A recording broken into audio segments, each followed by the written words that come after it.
अस्सलाम वालेकुम। अच्छा हाणे लॉग जो जेको पेपर हुयो इनखे 1/1 अचो त क्विकली ॾिसी वठूं था पिया। हाणे दर्जो आहे 89.60 ठीकु आहे।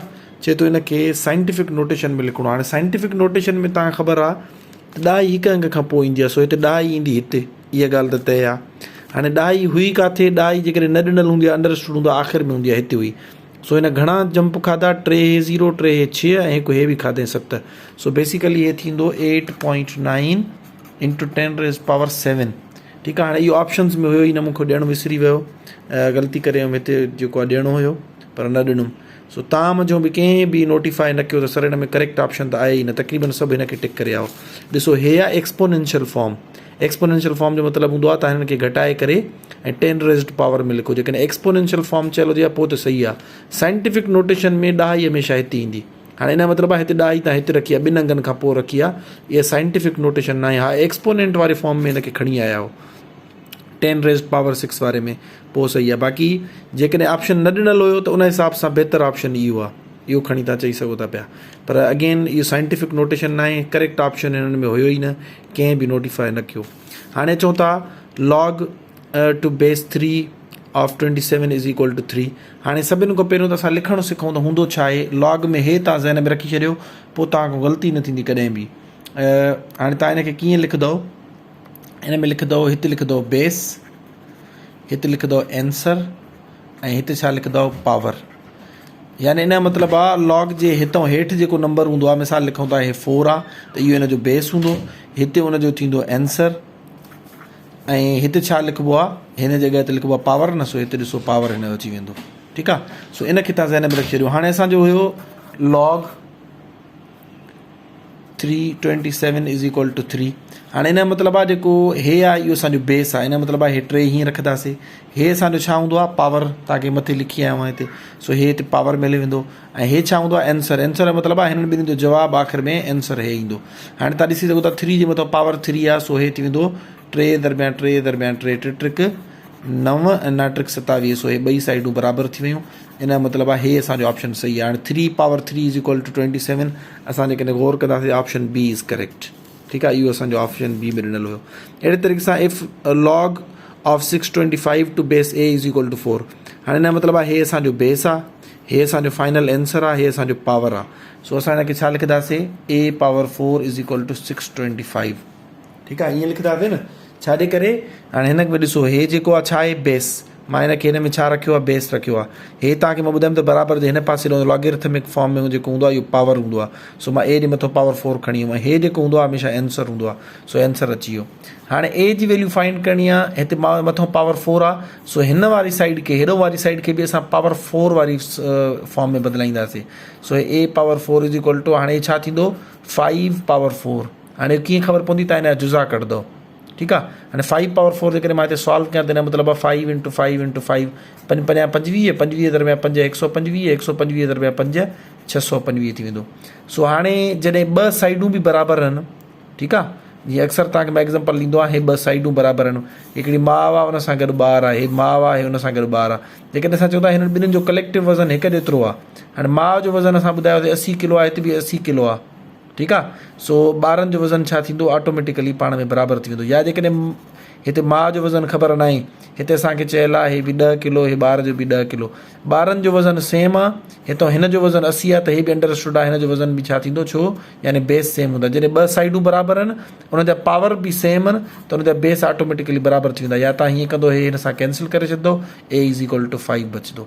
सो ए जो जवाबु छा ईंदो, 5 ईंदो। हिते असां ॾिसंदासीं किथे बि ए जो जवाबु 5 न आहे ॾिनल, 8 रखियल आहे, 4 25 रखियल आहे, ऑप्शन डी इज़ करेक्ट। ठीकु आहे। हाणे चऊं था पिया हे आहे लॉज़ ऑफ लॉगरिथम। तव्हांखे मां पढ़ायुमि त log of m × n, जेकॾहिं 2 ज़रब थींदा आहिनि त उनखे असां प्लस कंदा आहियूं, पर तव्हांखे भुलाइण जे लाइ मां हिते छा कयो आहे, log हिकिड़ो दफ़ो रखियो आहे, डायरेक्ट उन्हनि खे पाण में जोड़ कयो a+n। इहो ग़लति आहे। ऑप्शन ए में ई मां तव्हांखे भुलाइण जे लाइ a+n तव्हांखे मां चयुमि, जॾहिं हिनखे चेंज कंदो त इहो log 2 दफ़ा लिखिबो, यानी हिकिड़ो log m जो, ॿियो m जो, यानी हे थींदो log of m + log of n। log 2 दफ़ा ईंदो, बेस ॿिन्हिनि जो छा हूंदो, सेम हूंदो, हिते बि a ऐं हिते बि a ईंदो। सो तव्हां ॾिसी सघो था ऑप्शन सी इज़ करेक्ट। इहो बि अगेन तव्हांखे बुलाइण जे लाइ ऑप्शन ए में त जीअं तव्हांखे इहा बि ख़बर हूंदी त ज़रब जोड़ में कन्वर्ट थी वेंदी आहे, पर तव्हां हिन खे तकड़ में टिक करे वेंदो। हिन में लॉग अञा ताईं कॉमन पियो आहे, ॿिन्हिनि में गॾु पियो आहे, अलॻि अलॻि करे लिखंदासीं। हे ऑप्शन सही आहे, ठीकु आहे। अच्छा, हिन में बि वरी मां ईअं कयो आहे त हिते बेस साॻियो ॾिनो आहे, हिते बी घणनि टिक कयो हूंदो, एम प्लस एन, इहो ग़लति आहे। अलॻि सां log M plus log N, इन्हनि खे पाण में जोड़ कंदासीं, बेस ॿिन्ही जो सेम रहंदो। सो ऑप्शन 4 जो ऑप्शन, क्वेश्चन नंबर 4 जो ऑप्शन सी करेक्ट आहे। हाणे चओ था पिया क्वेश्चन नंबर 5 ते। क्वेश्चन नंबर 5 थोरो ट्रिकी आहे, हिन में टाइम लॻंदो, अॻ में ॿिया सॉल्व करे थो छा, एंड में तव्हांखे हे करे ॾेखारियां थो। हाणे चओ था पिया अगेन जेको आहे सो कंहिं ते क्वेश्चन नंबर 6 ते। हाणे क्वेश्चन नंबर 6 जेको आहे वंड वारो आहे, मां हिते मिंट में लिखी थो वठां। Log to base A 5/4 is equal to, हेठो मुख़्तलिफ़ तव्हांखे ऑप्शन ॾिनल आहे। हाणे तव्हांखे ख़बर आहे त लॉग हे कॉमन आहे, हिन मतिलबु आहे कॉमन मुमराद आहे, हिननि ॿिन्हिनि सां गॾु लॻल आहे, पर हे ॿई वंड में आहिनि। सो वंड छा में कन्वर्ट थी वेंदी आहे, कट में। पर अगेन लॉग ॿ दफ़ा लिखंदासीं, log to base a of 5 minus log to base a of 4, यानी कि 5 लॉग मां 4 लॉग कट कंदासीं। हे हिन जो सही आंसर हुयो। असां हाणे ॻोल्हींदासीं इहो कंहिं में सही आहे। हिन में अगेन तव्हांखे बुलाइण जे लाइ मां छा कयो आहे, कट ॾिनी आहे, त जंहिंखे यादि हूंदो त वंड जेको आहे कट में कन्वर्ट थी वेंदी आहे, उहो हिन खे टिक करे वेंदो। हालांकि इहो ग़लति आहे, छो जो लॉग अञा ताईं ॿिन्हिनि में हिकु दफ़ो लॻल आहे। हे ऑप्शन सही आहे। हिन में ॾिसो 5 जो लॉग अलॻि आहे, 4 जो लॉग अलॻि आहे, उहो कट थियल आहे। So option B is correct. I hope तव्हां पॉइंट सम्झी विया हूंदो। सॼो डिपेंड थो करे पोयनि जेके तव्हांखे वीडियोज़ आया उन में तव्हां केतिरी एक्सरसाइज़ करे महिनत करे आया, उहे एक्सरसाइज़ूं सॉल्व कयूं अथव। हाणे अगेन हिते find the value of x आहे, हे असांजो बेस आहे, हिते असां बेस रखियोसीं, डायरेक्ट मां हिनखे हिते सॉल्व कयां थो। ऐं हे असांजो छा हूंदो आहे, पावर हूंदो आहे, 2 जे मथां पावर 7 बराबरि घणनि जो थींदो, हे असांजो आंसर हूंदो आहे एक्स जे बराबरि 7 जे मथां पावर 2। हिन मतिलबु आहे 7 खे 7 सां 2 दफ़ा ज़रब कंदा, 7 7 49, सो हे कटे 7 हिते 49 ईंदो, एक्स जी वैल्यू 49 जी। Option A is correct. हाणे चए थो लॉगरिथम ऑफ 125 टू बेस 5। हाणे इहो पाण सॉल्व कयूं था हेॾे पेपर ते, इहो बि आसान आहे। लॉगरिथम ऑफ 125, ठीकु आहे, to base 5/√5 simply is equal to, हिते एक्स रखंदासीं। असांखे जेको हे आंसर आहे इहो बि ॾिनल आहे, असांखे बेस बि ॾिनल आहे, पावर ॻोल्हण लाइ चयो वियो आहे। सो हाणे असां हिनखे जेको आहे एक्सपोनेंशियल फॉर्म में खणी ईंदासीं। हे असांजो हमेशह बेस हूंदो आहे 5/√5, ठीकु आहे। हाणे इन जे मथां चए थो पावर केतिरो हूंदो, एक्स, यानी कि ख़बर न आहे, ऐं हे छा जे बराबरि हूंदो, 125 जे। हाणे जॾहिं बि ईअं हूंदो आहे त असां छा कंदा आहियूं, तव्हां ख़बर आहे जॾहिं बि पावर में एक्स आहे हुनजी हुयो न, पोइ में असां पावर 4 में खणी वेंदा। हाणे हिते पावर जी त ख़बर ई न आहे हिनखे कीअं कन्वर्ट कयूं, पावर 2 में खणी वञोसि, 3 में। हाणे असां बेस हिकु जहिड़ो करण जी कोशिशि कंदासीं।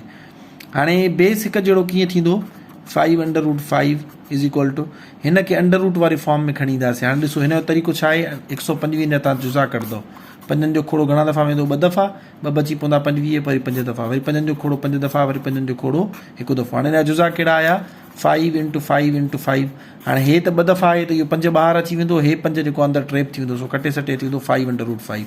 यानी इन जो मतिलबु इहो आहे त 125 न, 125 खे तव्हां कन्वर्ट कंदो छा जे बराबरि थी वेंदो, 5/√5 जे बराबरि थी वेंदो, 5 × 5 = 25, ठीकु आहे।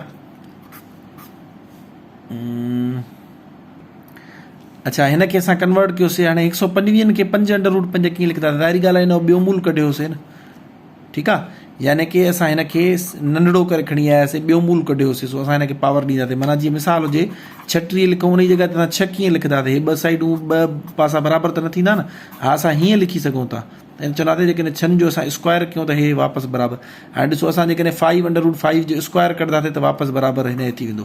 हाणे ॾिसो हिन में जेकॾहिं 2 पासा बराबरि आहिनि, जेकॾहिं हे सम्झ में न आयो त अॻु में हिनखे सिंप्लीफाई कयूं, वरी मां रिपीट कयां थो। तव्हां ॾिसो बेस ॿिन्हिनि जो बराबरि आहे, साॻी ॻाल्हि आहे त हे माउ, हे ॿार, ठीकु आहे। हाणे माउ जो वज़न ॾिनल आहे 80 किलो, ऐं ॿार केतिरनि जा हूंदा, ज़ाहिरी ॻाल्हि आहे ॿई बराबरि हूंदा, तॾहिं त ॿई साइडूं बराबरि थियूं। सो हे बेस जेकॾहिं सेम हुजे, 2 पासा बि बराबरि हुजनि, बेस बि सेम हुजे, असां हिनखे कटिंग करे छॾींदासीं, बाक़ी एक्स इज़ इक्वल टू 2 बचंदो। हाणे असां छा कयोसीं, बेसिकली 5/√5 इज़ इक्वल टू हे power x is equal to 125 हुयो। हाणे असां छा कयोसीं, असां हिनखे अंडर रूट हिन वारे फॉर्म में बदिलायोसीं, 5/√5। हाणे हे 5/√5 त थियो, पर ईअं असांजी बादशाही त न हिनखे घटि करे लिखूं, काॾे 125 काॾे 5। सो असां हिन जे छा कयोसीं, ॿियो मूल कढी आयासीं, या ईअं खणी चवंदासीं त हिनखे जेकॾहिं स्क्वायर कयो। हाणे 5/√5 खे ज़रब कंदो 5/√5 सां 2 दफ़ा, त तव्हांजो 125 वापसि ईंदो। इन जो मतिलबु असां हिनखे हीअं लिखी सघूं था न, यानी 36 खे असां 6 में कन्वर्ट करे सघूं था जेकॾहिं मथां स्क्वायर ॾियूं।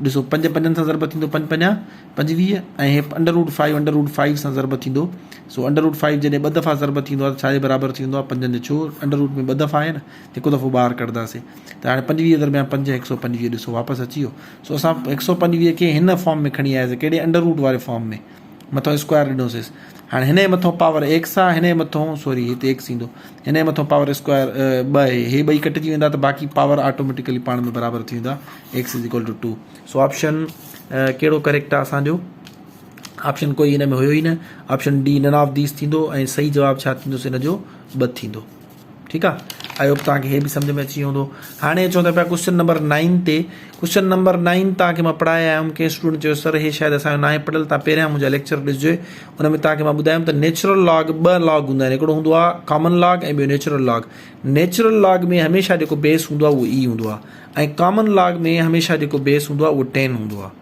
ठीकु आहे अंडरस्टूड हूंदो आहे हिन में ई ऐं हिन में 10 अचूं था ई जी वैल्यू यानी नेचुरल लॉग में जेको बेस हूंदो आहे हुनजी वैल्यू घणी थींदी आहे हुनजी वैल्यू हूंदी आहे 2.7182 ठीकु आहे ईअं खणी चऊं 2.3 इहा बि तव्हांखे मां पढ़ायां मुंड वारी मुंहिंजी वीडियोज़ ॾिसंदो हुन में तव्हांखे इहो मिली वेंदो अच्छा 52 can be written in scientific notation again scientific notation वारा आयो आहे त हे 5200 आहे इन जो मतिलबु आहे ॾाई हिते हाणे ॾाई किथे अचणी आहे हिकु अंग खां पोइ घणा अंग शिफ्ट थी 1 2 3 अंग ठीकु आहे सो ॾाई हितो जॾहिं 3 अंग शिफ्ट थींदी त हे थी वेंदो 5.2 × 10 रेज़्ड पावर 3 ठीकु आहे हाणे जॾहिं ॾिसो 5.2 × 10 रेज़्ड पावर 3 मतिलबु आहे 1000 जॾहिं असां हिनखे 1000 सां ज़रब कंदासीं त छा थी वेंदो ॾाई 3 अंग हाणे हेॾे शिफ्ट थींदी 2 त हिते ऑलरेडी आहे बाक़ी 2 0 ॿिया ॾींदासीं पोइ ॾाई हिते अची वेंदी लिखण जी ज़रूरत न आहे हे 5200 ॾिसो वापसि अची वियो अच्छा हाणे हिन ते अचूं था पिया हे वीडियो 12 मिंटनि खां वॾी न ईंदी मां हिन करे बंदि करे नेक्स्ट वीडियो में ठाहियां थो